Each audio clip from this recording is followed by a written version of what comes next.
हाय दोस्तों, नमस्कार। हम आपको भी छठ के गीत सुनाने जा रही हूँ।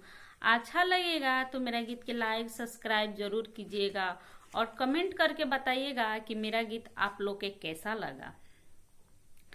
कौना बने बाघ सिंहा गुंजर ले, स्वामी मोरोय अकेले गोइले, स्वामी मोरोय अकेले गोइले। जोड़ा नारियल लावे, जोड़ा नारियल लावे।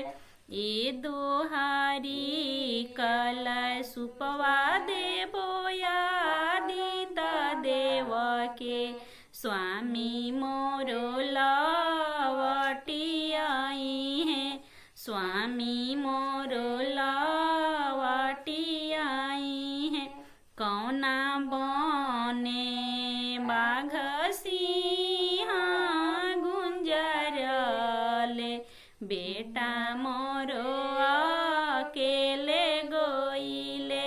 केला के घव धलावे, केला के घव धलावे। दोहरी कलशुपवा देवो आदित्य देव के, बेटा मोरो लवटी आई है, बेटा मोरो लवटी आई है। कौना बने बाघ सिंहा गुंजर ले, पापा मोरो अकेले गोइले, पापा मोरो अकेले गोइले।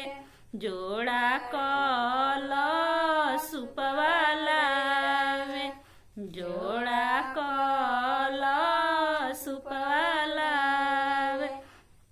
दोहारी कलशुपवा देवो सूरज देव के, पापा मोरो लवटी आई है, पापा मोरो लवटी आई है।